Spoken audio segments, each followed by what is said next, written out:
There is an old saying which goes that when you look into a mirror and find your face covered in mud, you do not break the mirror, but instead look for a solution to clean the mud off your face.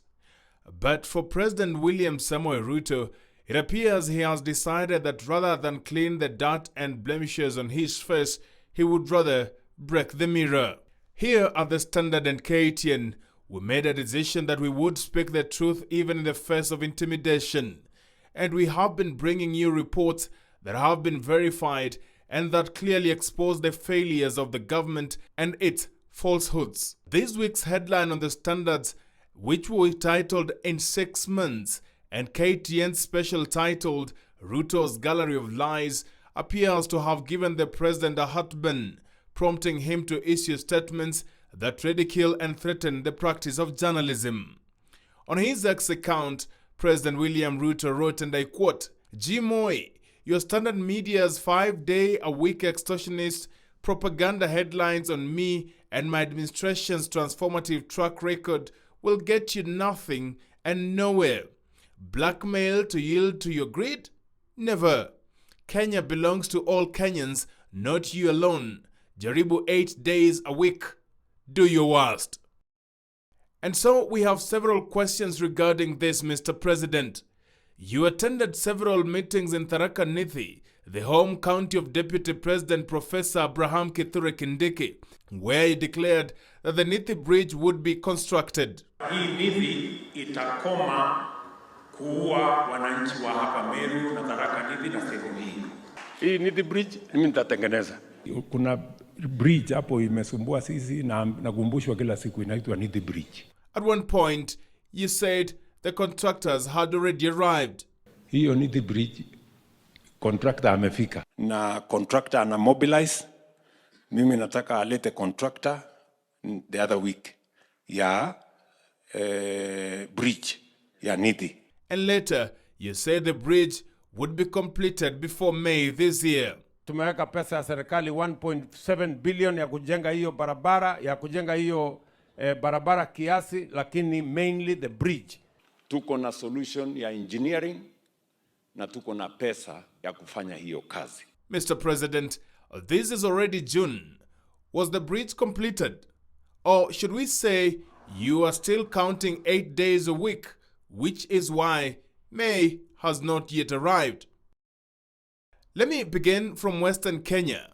During your visit to PAG Church, you personally promised that Labor Day celebrations would be held at Kidundu Stadium, which you said would be completed within 6 months. Mr. President, were those celebrations not eventually held at Chavakali High School while Kidundu remained a dusty ground? In 6 months' time, the stadium in Wote will be complete. In 3 months' time, the stadium in Chuka will be complete. Mr. President, who was it that told Kenyans they would make phone calls free of charge once he became president? Simu utakuwa unapiga free of charge, simu haitakuwa inakatika kwa sababu sasa tutakuwa tumedeploy internet. Ukipiga simu ukiwa mahali pakasi hapa inakatika, hakuna internet, hakuna mawasiliano kabisa, na tuko na huwa kila mara watu wanasema serikali ya mama mboga na hakuna usaidizi ambao tumepata kama mama mboga. Mr. President, if we say you lied, what kind of propaganda is that? Serikali hii haiwajibiki kabisa na haijali na haina ile hisia ama hata aibu ya kudanganya. Wanadanganyana mchana. Is it not you that said media should be free? Listen to yourself. We must defend the free media. We must defend their right to criticize, to say whatever it is that they want to say, even to write propaganda, even to say the wrong things, even to write falsehood. You know, we must defend that right. Away from that, Mr. President, you promised that cooking gas will be at 500 Kenya shillings. Yet Kenyans are buying the gas at higher prices than before you became president. Leo mnanunua mtungi ya gas shilingi 2,000, shilingi 2,800. Tumesema sasa tutaweka pesa ya serikali kupunguza gharama ya mtungi ya gas Ile ya kilo 6 mnanunua 2,500, 2,800, tutaishukisha chini mpaka shilingi 500 ama 300. Jambo ambalo halijafanyika na halijaweza kutimia. Sasa hii mtungi ya gas kwingine ni 1,000, kwingine 1,100. Hii vile tuna refill gas unapata tuna refill na 1,300 ama 1,350. So Bettina's, who is lying? Mr. President, after prayers, you declare that you would not tolerate arbitrary arrests, extrajudicial killings, or abductions. Yet young people disappear during protests.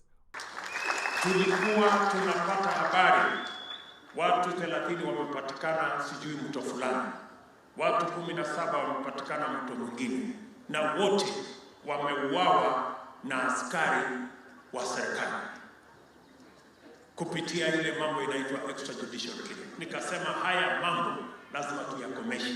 Where is the person who killed Rex Masai? Under whose administration did Albert Ojwang die? And who was president at that time? When young people were killed like animals, who was in charge?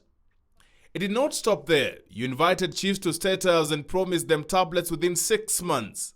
Kila chief in the next 6 months atakuwa na tablet. Mr. President, those 6 months ended long ago. Which chief has received a tablet? Chifu wetu anatembea na miguu, ana pikipiki, ana hizo tablets hatuna. Kulingana na vile aliko sahi ni very pathetic sana. Inaonekana hata kwa mapicha. There are many other examples, including repeatedly launching projects in Nyamira and elsewhere without completing them. We are going to complete Thwake by February next year. I have given very firm instructions. We cannot build Thwake forever. But if you no longer wish to listen to us, or if we are indeed propagandists, then perhaps read the comments from Kenyans who responded to your post. One of them, its Kaiser chief, wrote, and I quote, "Gas za 500 ziko wapi? Mama mboga na watu wa bodaboda tunateseka. There is no chief with a tablet. We all know the state of Water Stadium, Kamarini Stadium. Cost of living iko juu. Taxes mnapiga hadi kwa mavazi. Job mna create ni ku-export soldiers. SHA haifanyi. So what is the problem being called out? If it was done, then you couldn't be feeling the injection. As long as the situation remains like this, bado tutafinya. Swali ni moja. Vile tulielewana umefanya? Na vile unafanya, tulielewana?" Another Kenyan, Tony Mukenya, said, and I quote, "You see how frustrated you are with the standard. That is exactly how Kenyans feel every day because of you." And our standard and KTN, we decided that we would speak the truth regardless of the consequences. As we said at the beginning of the year, journalism is not siding with the oppressor, but calling the oppressor out, because the power of the oppressor depends on the consent of the oppressed. And for us, we withdraw that consent. And for us, we withdrew that consent long time ago. We have no certificate to issue to anyone who breaks the law or thrives on falsehoods without being called out. We have no war with your government, as you may perceive it. Our war is with the lies and endless rhetoric. Herman Kamariki, KTN.